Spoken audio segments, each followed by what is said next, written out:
Dobrý den, dovolte mi přivítat vás u tohoto videa, ve kterém se společně zaměříme na jeden velmi častý dotaz, se kterým se já ve své praxi setkávám. Tím dotazem je, zda je výhodnější být zaměstnancem, anebo je výhodnější být podnikatelem. To znamená, zaměříme se společně na míru zdanění zaměstnanců a míru zdanění podnikatelů, a to těch nejčastějších forem podnikání, to znamená OSVČ a SROčka. Zároveň se podíváme na, jaká je nejvhodnější výše mzdy, a to nejenom z hlediska jako daňového zatížení, ale i z hlediska návaznosti na všelijaké sociální podpory, to znamená na nemocenskou, třeba na mateřskou, na důchod nebo třeba na podporu v nezaměstnanosti. A také se pokusím odpovědět na otázku, zda je výhodnější být jako OSVČ nebo jako SROčko a od jaké částky se vyplatí zkrátka změnit tu formu podnikání. Pojďme se společně podívat na zdanění u zaměstnanců. To znamená, jestliže jsme zaměstnaní na klasický pracovní poměr a odvádíme řádně sociální a zdravotní pojištění.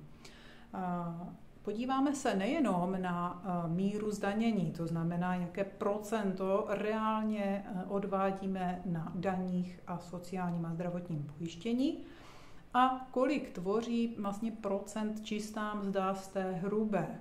Ale podíváme se také vlastně obrácenou optikou, jaká mzda je nejvhodnější, jestliže se budu nacházet v nějaké životní fázi, kdy potřebuju čerpat sociální dávky. A to ať už nemocenskou, nebo třeba peněžitou pomoc v mateřství, případně otcovskou, nebo třeba podporu v nezaměstnanosti, anebo už jsem dospěla do fáze, kdy budu vlastně přecházet do důchodového věku a čerpat starobní důchod, případně jiné důchody.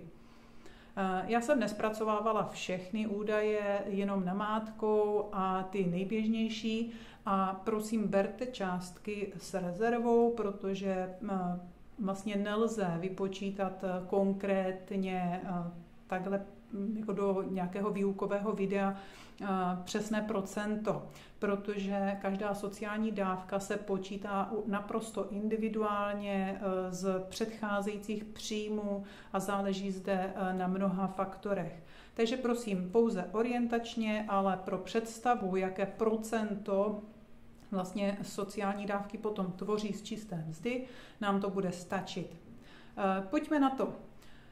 Rozčlenila jsem zaměstnance do 4 kategorií, kdy vlastně máme kategorii těch nízkopříjmových. Dala jsem 25 000 hrubého, což mám na mysli takovou tu kategorii zaměstnanců, kteří pracují v podstatě za minimální mzdu, případně opravdu za velmi nízkou mzdu.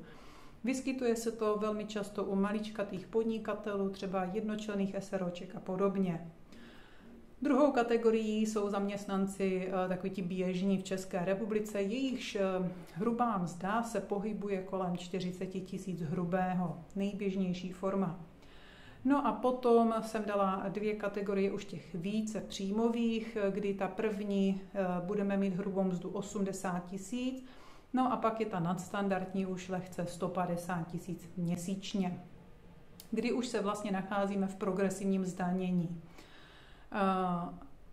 Na to, jaké odvody vás čekají, se můžete podívat přímo do tabulky.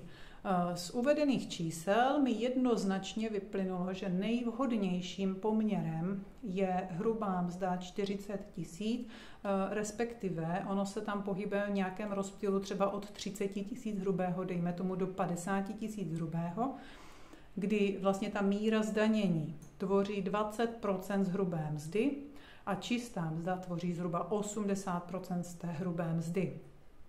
Zároveň tato nejběžnější mzda nám poskytuje nejvyšší možné sociální dávky procenticky, kdy třeba dlouhodobá neschopenka nám bude tvořit přibližně 75% vaší čisté mzdy. kdy peněžitá pomoc v mateřství se bude pohybovat někde kolem 85, 86, 87%. Starobní důchod dostanete zhruba ve výši 65% vaší čisté mzdy. A podporu v nezaměstnanosti dostanete ve výši zhruba také 65% vaší čisté mzdy. Podotýkám, že pouze po první 2 měsíce, pak ta podpora klesá. U vysokopříjmových zaměstnanců si můžeme povšimnout, že ta optika, vlastně jak je to výhodné v návaznosti na sociální dávky, tak nám jednoznačně říká, že pro tyto zaměstnance už je nevýhodné čerpat sociální dávky, protože ta částka, kterou obdrží, je už mnohem menší procento z čisté mzdy, než na jakou byli zvyklí. Takže pro ně do jejich rodinného rozpočtu je to mnohem větší zásah. Takže takovýto zaměstnanci většinou hledají nějaké jiné alternativy. Případně mají velmi dobré životní pojistky a třeba hradí si část nákladů při nějakých sociálních svých výpadcích, zkrátka sami ze vlastních zdrojů.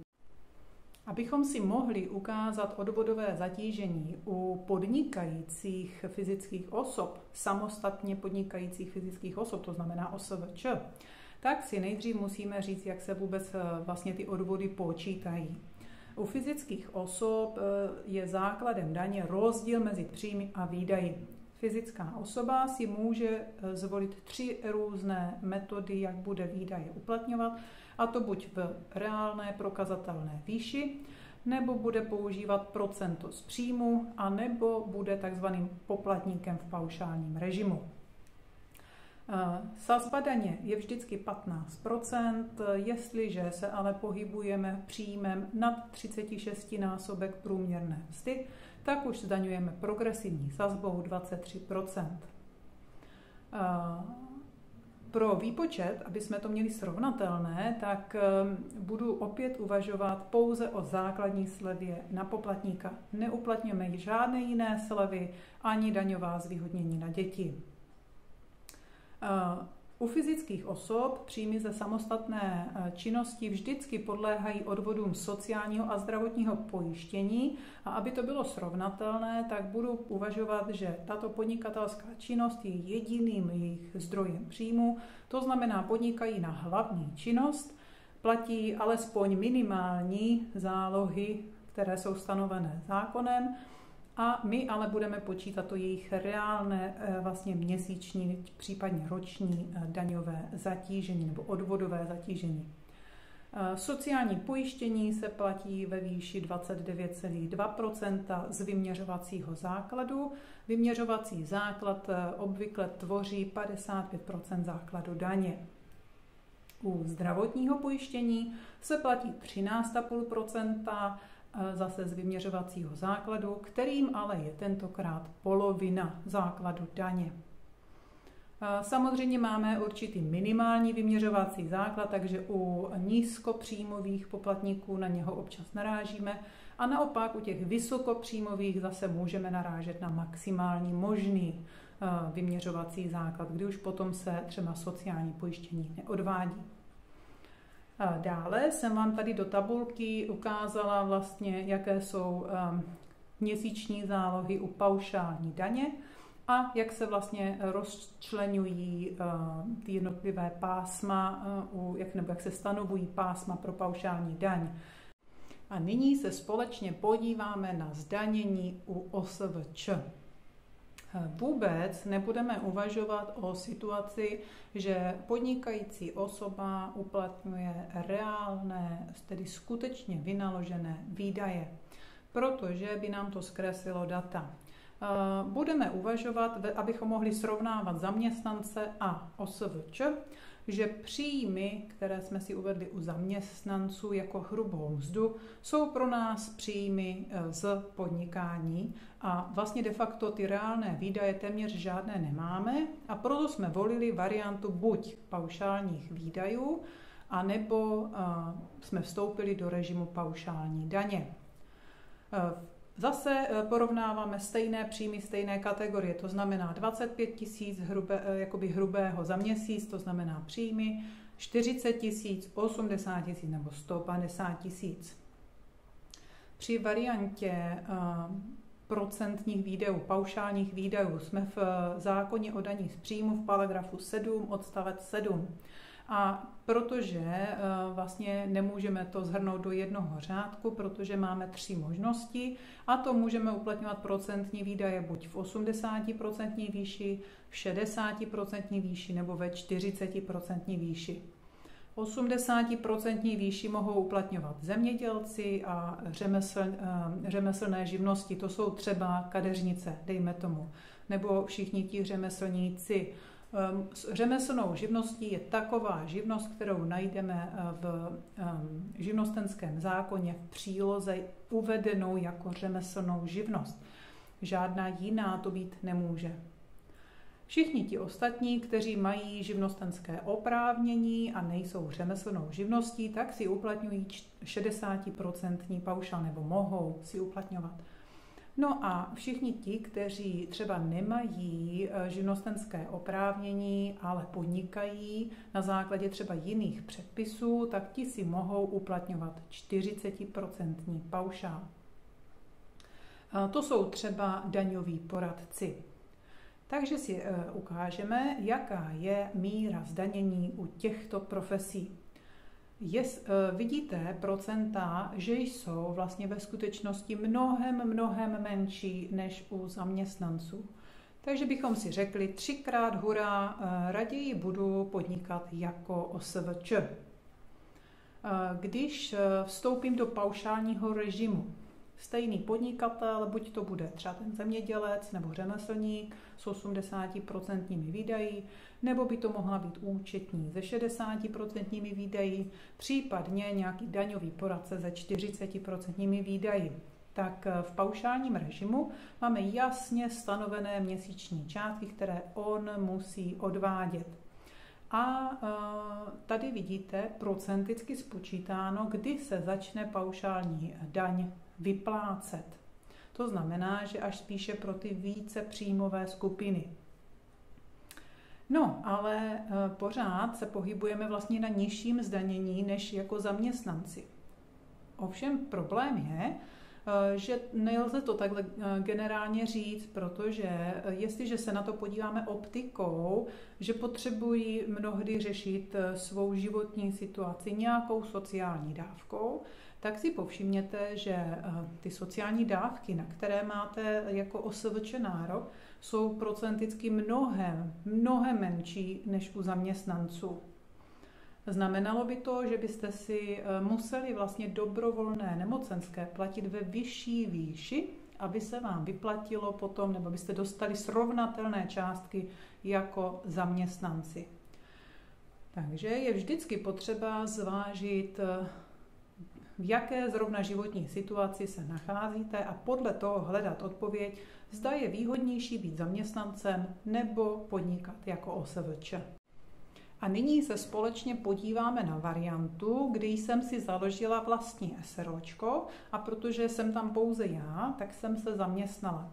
Je to způsob vytažení peněz z mé firmy, těch mých zisků. Abychom mohli srovnávat srovnatelné, tak jsem se zaměstnala opět na hlavní pracovní poměr a vlastně jako zaměstnanec klasický a platím tedy klasické odvody sociálního a zdravotního pojištění. Opět jsem si dala mzdu buď 25 tisíc hrubého, 40 tisíc, 80 nebo 150 tisíc hrubého.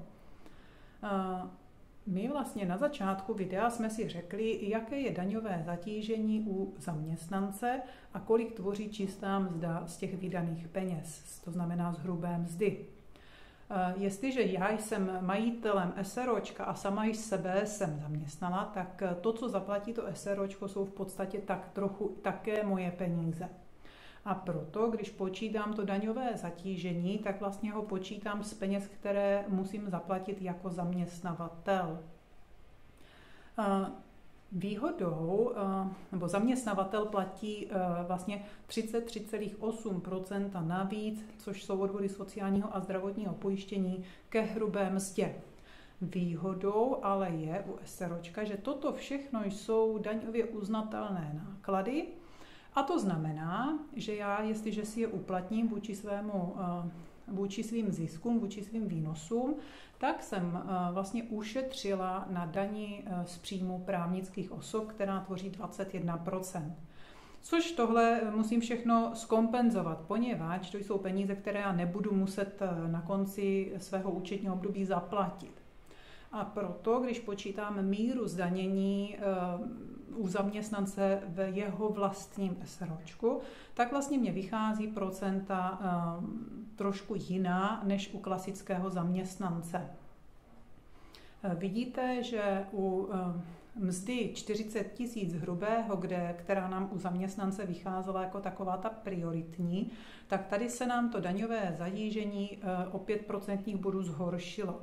To znamená, že vlastně ten odvod, který já reálně musím zaplatit, je 25% a čistá mzda z těch mých vydaných peněz tvoří v podstatě 75%. Ale pořád mám vlastně ty nejlepší výhody jako zaměstnanec. Takže zase volím variantu konkrétně v mé dané životní situaci, co je pro mě nejvýhodnější.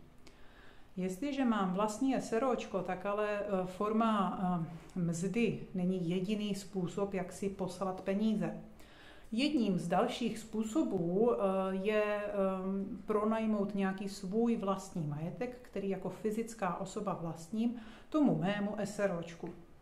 Potom, jestliže si pošlu takovéto měsíční peníze, zase počítám 20 000, 40, 80 nebo 150 000, například ve formě právě nájmu, tak jako fyzická osoba, já jako občan, je budu zdaňovat v paragrafu 9, který nepodléhá sociálnímu a zdravotnímu pojištění, protože ten majetek je můj jako občana. Není to moje podnikání. A zároveň proto moje SROčko, ten nájem, je daňově uznatelným nákladem. To znamená, že to SROčko vlastně díky tomu ušetří na dani z příjmu právnických osob. A toto, jestliže všechno zkompenzují, tak vlastně zjistím, že to je velmi zajímavý způsob, jak vytáhnout peníze z firmy ven a je zde velice malé daňové zatížení. U toho zaměstnance je daňové zatížení se pohybuje kolem 4, 7 nebo 9%. U těch vyšších částek pro firmu nebo celkové, jako když to vezmu v globále, že to je moje SROčko, tak úplně celkové zatížení se opět pohybuje 3, 6, 7%. Jestliže jsem majitelem SROčka, hledám nejoptimálnější varianty tak, abych já jako občan měla výhody zaměstnance, to znamená měla nároky na sociální dávky a podobně, měla nárok na důchod a tak dále. A zároveň hledám nejoptimálnější varianty, jak dostat peníze z toho mého SROčka ven za co nejlepších vlastně daňových odvodů. A na závěr se pokusím odpovědět na otázku, kdy se vlastně vyplatí přejít z OSVČ na podnikání pod hlavičkou SROčka. Kdy je to daňově výhodnější? Opět ta odpověď není úplně jednoduchá a není jednoznačná, protože každé podnikání je jiné, je jinak kapitálově náročné a daňové zatížení není jediným kritériem pro volbu právě formy podnikání. Ale jestliže se budeme dívat pouze na míru zdanění, tak vlastně tady do přehledné tabulky jsem vám ukázala, kdy je vlastně ta hranice. Ta hranice nastává někde kolem 3 milionů. Budeme-li se bavit o příjmech, to znamená, jsou to příjmy u fyzické osoby, kde nehledám žádné výdaje a uplatňují výdaje paušální. Dala jsem zde pro výpočet 60% paušální výdaje, což jsou ty nejběžnější u běžných živnostenských oprávnění. Ale opět je to velmi individuální, nelze generalizovat, ale pro náš výpočet toto bude stačit. A protože u fyzické osoby vždycky platím sociální a zdravotní pojištění, tak toto má vlastně dohromady vliv na celkové daňové zatížení. U právnické osoby beru, že tato částka je mým základem daně, to znamená rozdíl mezi příjmy a výdaji. U právnické osoby, u SROčka vždycky mám nějaké reálné, skutečné výdaje, ale já je zde nebudu zohledňovat. Prostě beru, že zde nemám ani korunu výdajů. Všechny tyto příjmy jsou prostě základem daně. A když se podívám u té fyzické osoby, kde mám možnost si uplatnit ten 60% paušál a u právnické osoby ne, tak kdy je jaké daňové zatížení. Takže vidíme, že když budu mít základ daně nebo ty příjmy 1 000 000, tak u celkové daňové zatížení u fyzické osoby bude 13%. U právnické osoby mám vždycky 21%. Takže se mně nevyplatí podnikat pod hlavičkou SROčka.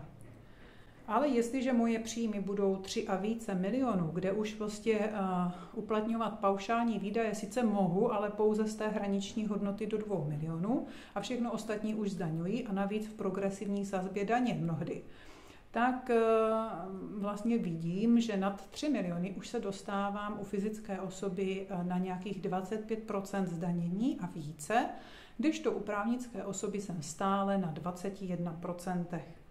Takže čím vyšší příjmy, tím je výhodnější mít SROčko. Toto by bylo k dnešnímu videu všechno. Doufám, že se mně podařilo shrnout základní myšlenky, kde jsme si vlastně řekli, že nejoptimálnější mzdou je zhruba 30 až 50 tisíc hrubého, kdy mám největší vlastně procento sociálních dávek pro krytí těch svých životních situací. Zároveň jsme si řekli, že jsou chvíle, kdy je podnikání jako OSVČ výhodnější, než být zaměstnancem, ale zase právě záleží, v jaké životní situaci se nacházím jako fyzická osoba. A také jsme si řekli, že být zaměstnancem ve vlastním SROčku vůbec není špatné, byť se zdá, že to daňové zatížení je o trošku vyšší než u klasického zaměstnance, ale já mám možnost v SROčku velmi dobře pracovat s možnostmi kombinací, jak vytáhnout peníze ze SROčka ven, případně jak optimalizovat daňový základ. A také jsme si řekli, že tou hranicí pro přechod mezi OSVČ a SROčkem jsou příjmy někde kolem 3 milionů, kdy už to vlastně podnikání pod hlavičkou OSVČ přestává být daňově zajímavé. Doufám, že vám moje video trošku pomohlo, že jste se dozvěděli užitečné informace. Kdybyste potřebovali na cokoliv se zeptat, případně poradit, pomoci, neváhejte se na mě obrátit.